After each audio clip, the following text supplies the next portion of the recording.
Hello, you absolute amazing people, and welcome back to another episode of Las Palmas Career Mode, as we have entered our 5th season, uncharted waters for Los Amarillos. And oh boy, did we rescue our season last episode, or what? Ho ho! Managed to get back into top 4, as well as that, getting the Copa del Rey as well. Huge, massive moment right here, and it comes down to this squad. If we played like we did last season, especially when it comes to that attack, then there's nothing to worry about. But to be fair, there is something that I do have to worry about. That's the board. Last season, they gave me a sucker punch of not promising me a financial increase. What are they going to be doing this season? Well, they've said to me, yeah, we're going to give you £20 million less than we did last season. You bunch of cheapskates, I swear! Oh, and it could get a lot worse. It did, because I get a knock at my office door, and it's Hawker, our trusted #1 goalkeeper, and he wants to leave.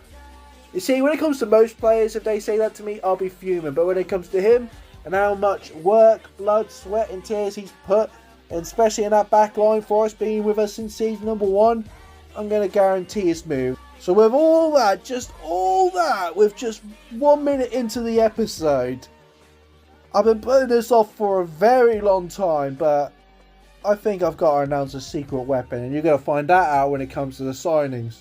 First up, a player that, well, I really hate the sights of him last season, but signing him for £10 million, I welcome him with open arms. Yes, Hernandez joins the squad right here, but also a little rotation off the bench. Our previous backup right back left. So getting the experienced Daniel Munez for £10 million was a no-brainer. Now selling players right here, Richarlison went to Como and Elias left for big bucks.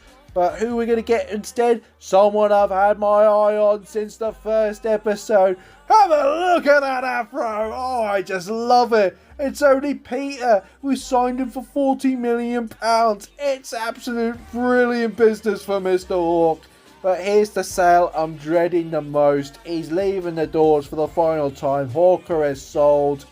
Who's going to be our #1 goalkeeper? Well, I decided to go for experience over youth, and I decided this guy had more experience. David Raya over here only cost me £20 million. An absolute no-brainer in net for Los Amarillos. Now you may be thinking, what's that secret weapon you're talking about, Mr. Hawk? Well, free agents, of course, and I'm talking about regens. Let's say this player, for example, Casper Vienna over here, 80 rated goalkeeper for absolutely nothing. Yep, we're signing him. Then afterwards it gets better. Kevin Martinez, a Dutch 81 17-year-old centre back. Yeah, he definitely joins the squad. And the pick of the bunch right here, centre midfield from Belgium, Louis Bogratz, 84 rated. Oh boy, the gloves are off when it comes to these transfers. And when it comes to saving money with all these signings I've made so far, I managed to spend big bucks on a new centre-back that has desperately been waiting for a long while. As a record signing of £77 million for a centre-half we desperately need at Los Amarillos right here. Ladies and gentlemen, a round of applause for our new record signing, Pau Calvasi over here. An absolute unit for the defence.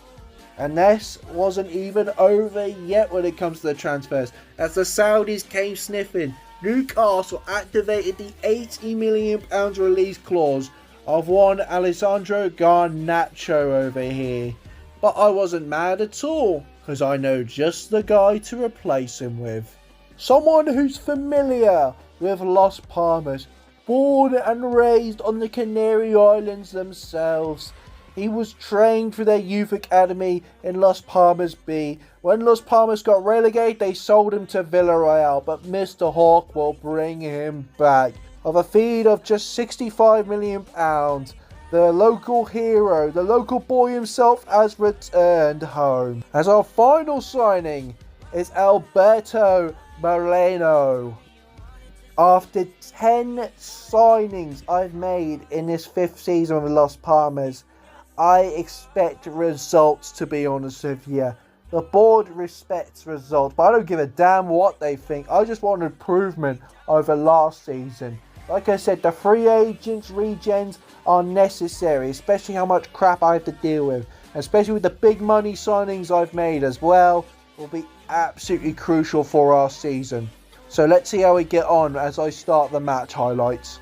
Kicking off these match highlights, we have La Liga action, and I'm hoping with these amount of signings I have made, I hope to make a real impact in this league. So we start things off on match day 1 against Barcelona at the Nou Camp. But we have to rely on someone who's been with us since day number 1 with under 20 minutes. Lewis Page, of course. How much did he cost me? 900,000?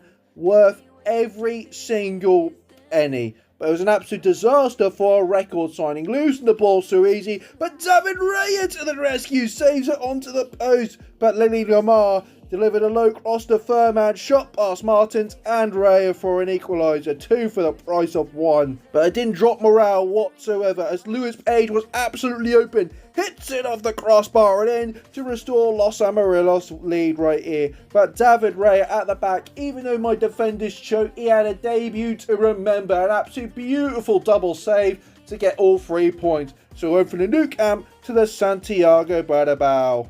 As local boy Alberto Moreno wanted to get his first goal, beats the offside trap but forced to save. But it wasn't over, so Madrid fall back to having a siesta. Alberto Moreno was in, he poked it past Courtois as he gets a returning goal back in Las Palmas colours. Real Madrid had their chance to get an equaliser, but the linesman to the rescue, but closer in the second half. As Madrid were putting on the pressure, played it across to Bellingham, no one spot Kylian Mbappe as he hits it off the roof of the net for an equaliser. Hoping to restore our lead, no defenders spotted our fullback Mark Alden, lays it across to Mateo Joseph, who converts that, and that salute was personal to the Real Madrid faithful. But here they come once again, causing more problems than a leaky tap. It's Vinicius Jr., he skies it completely. I don't know what I'm more shocked about. That miss or Pep Guardiola as the Real Madrid manager. I wonder who's Barcelona's manager. Now that is an El Clasico I'll love to see. But I'll mark that in my calendar for another day, as we have European football awaits. I hope to do a lot better in the Champions League than I did last season. But instead, we've got Europa League football. You may be wondering why, and so was I when I was scratching my head. So I put on my Sherlock Holmes hat. You see, this is last year's table. We finished in 4th, meaning we should get Champions League football. So after doing a little more digging, I figured out who won the Champions League that year. That was Real Madrid, who were in 5th place. So they overtook us for the last Champions League spot. So we have to settle with Europa League football instead. But beating previous winners, we did get off to a dominating start against Trabzonspor. Passing was smoothing, while Lewis Page with a striking blow. But nothing was going to stop this volley from close range. Lewis, take a bow, mate. I knew this day would come for the young Englishman. As Lewis Page, mark this down on your diary, he gets his first Las Palmas hat-trick.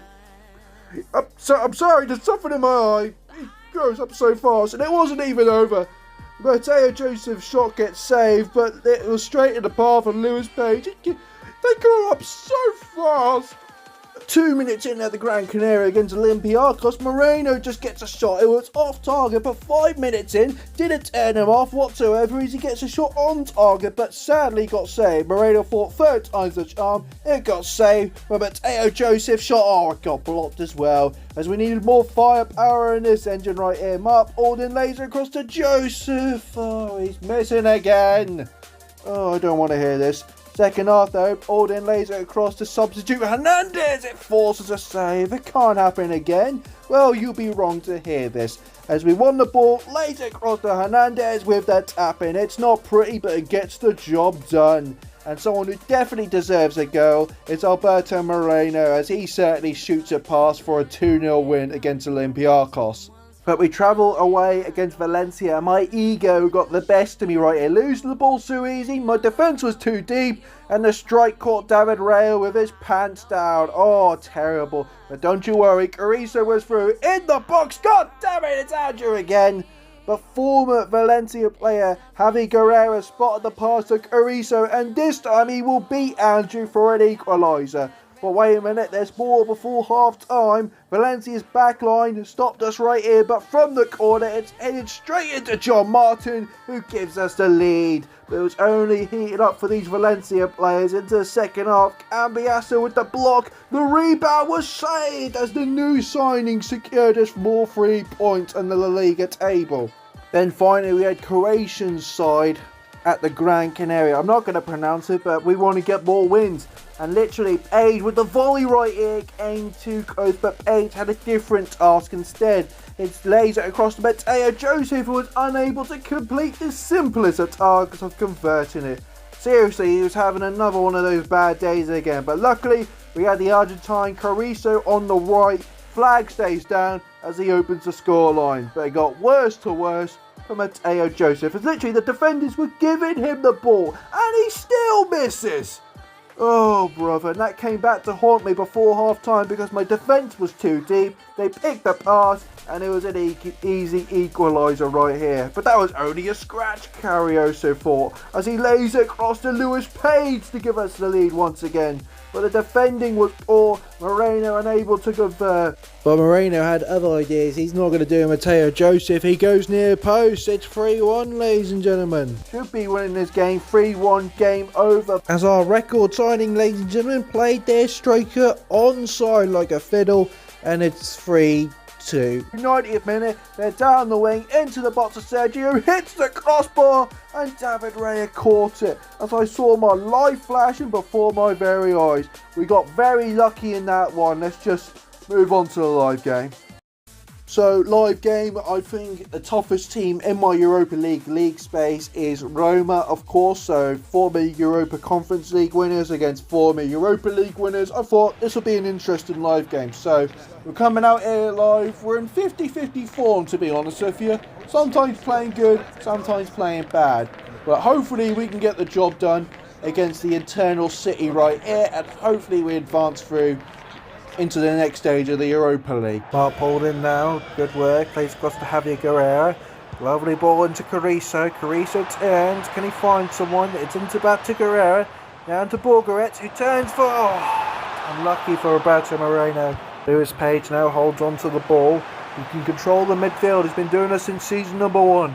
Alberto Moreno plays it back to Lewis Page, trying to spot the pass. Javier Guerrero into Carrizo, who can turn, man, to get the shot off. It's on target, but the keeper just gets a glove on it. Oh, hello, straighten up feet again. Alberto Moreno, Borgeret to turn, but Joseph close range.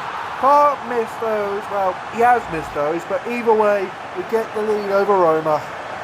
Good work, playing it through the midfield. Javier Guerrero into Lewis Page once again. Over it goes to Mateo Joseph, who controls and will miss it from close range. I talked it up, didn't I? Ball headed back down to us. Mark Paulin plays across to Carrizo, who can turn. Javier into Borgeret with the touch, with the shot. It's fast, but the keeper had fast gloves. Good work, Carrizo. Good dribble. Lays it across to Javier Guerrero. Outside the box, now into Borgeret. Good shot! Moreno, no! Oh, should have been converting those. You know what? We deserve the 3 points. It's been all us so far, and here we go once again. Javier Guerrero outside the box. Borgeret back to Guerrero. Lovely chance. Carrizo, it's good passing. Page on target, thank goodness, but still the goalkeeper on hand for Roma. Ricoda holds on to it, plays across to Javier Guerrero. Good touches, still a load of space. You know what, I might have to go for it. I will, goalkeeper, carry it and rescues it. 90th minute, round the corner, and it's last chance for Roma, but failed it. Now can we go for another one? We deserve another one. It's Javier Guerrero, deja vu, let's hope he converts it. Oh no, oh, it's not becoming our day. Corner comes in, we've pretty much secured the win, regardless. It's headed up in the atmosphere, headed back down. Now into Carrizo, who can curl it right here. It's headed away. 2 minutes, 1 minute over the extended time, and referee blows for full time. Oh, God. Honestly, terrible performance from us. A terrible performance. But still, we got the 3 points and the win over Roma. That seems to what matters, to be honest with you. But let's see how our progress is going so far at the halfway point in January the 1st. So we start things off by looking at the Europa League table, 4th place. I don't mind, I think we're on track to advance through the next stages right here, but La Liga is heating up. as it's a four-way fight for that La Liga crown right here. Even though we are in third place, there is only a few points separating us from Barcelona and Real Madrid, including Athletic Club, who are just right behind us. So if they drop points, hopefully we can overtake and capitalise on it. But that seems to be a bit of a problem. As we look at the squad right here, before I say anything else, I just want to have a look at one thing. There we go, 99 finishing. Bull. That is the biggest load I've seen in my life, because he can't hit a barn door, and I swear down, he has been absolutely terrible for us this season. And I'm having real thoughts right here. If we want to win the La Liga and advance through to Champions League football, we need someone who can convert and finish goals. So that leaves me one question. What should I do? Should I keep him or should I sell him? I'll leave that to you lot in the comments below. Still, new signings, Cambiasso and David Ray are doing great. Lewis Page is in great form, same with Carrier. So especially Alberto Moreno, I think he's adapted well back in Las Palmas. But we've got a lot going on in next episode. Stay tuned. Can we win the Europa League once again? What will we do with the fate of Mateo Joseph? And can we win La Liga? Much more. Find out for next week's episode. If you enjoyed this one, give it a thumbs up. Subscribe for more career mode content. And I'll see you later.